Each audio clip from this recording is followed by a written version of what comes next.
روزے میں آنکھ میں دوائی ڈالنا، کیا آنکھ میں دوائی ڈالنے سے روزہ ٹوٹ جاتا ہے؟ محمد یونس نہیں ٹوٹتا، بے شک وہ حلق میں اثرات بھی چلے جائیں اس کے، پھر بھی نہیں ٹوٹتا۔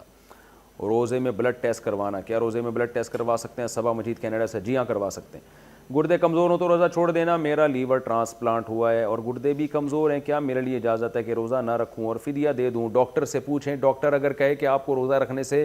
گردوں کو نقصان ہوگا تو پھر روزہ چھوڑ دیں، اور جب صحت اچھی ہو جائے یا سردیوں میں روزے رکھ لیں، بعد میں بھی ناممکن ہو پھر فدیہ دیں آپ۔ محمد فاروق صاحب، اور اگر ڈاکٹر کہتے ہیں نہیں جی آپ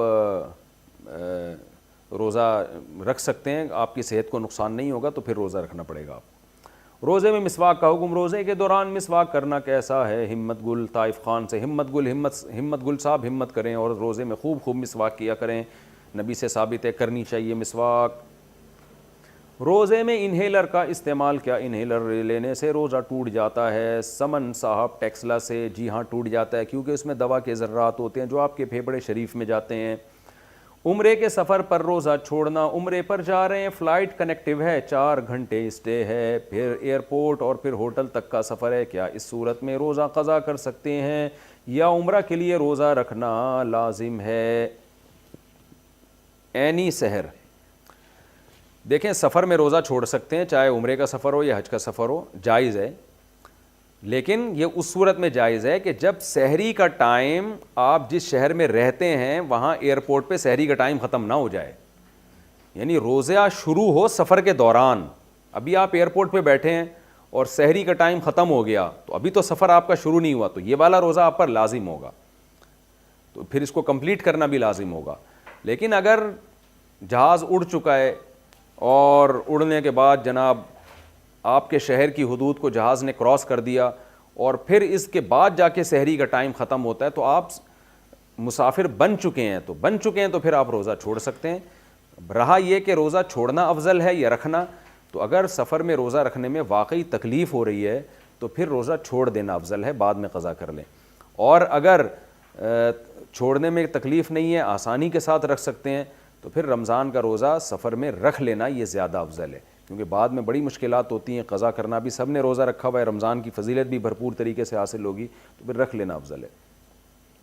ماہواری کے دوران عورتیں عبادت کیسے کریں؟ میرا رمضان مبارک کے آخری عشرے میں ماہواری کا وقت ہے، اب جو روحانیت نماز اور روزے سے حاصل ہوتی ہے وہ صرف تسبیح اور دعا سے حاصل نہیں ہو پاتی،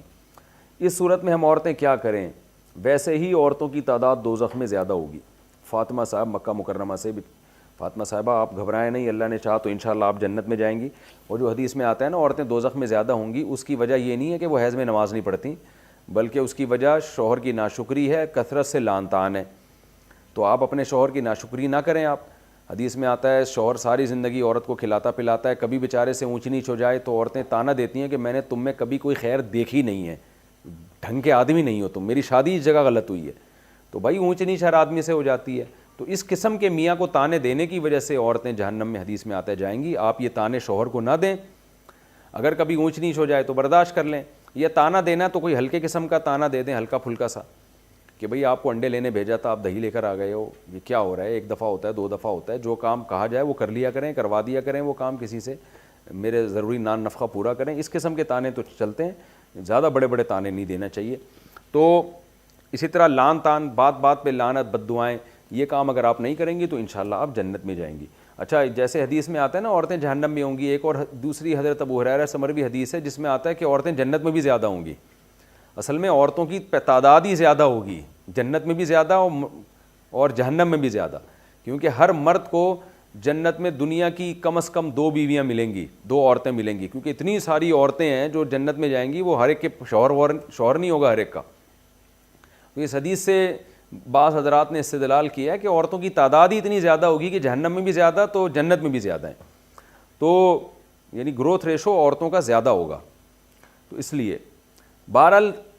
رمضان کے آخری عشرے میں آپ کے ناپاکی کے ایام ہیں تو نماز روزہ تو بہرحال نہیں ہو سکتا، لیکن آپ دوسری عبادتیں ترک نہ کریں، آپ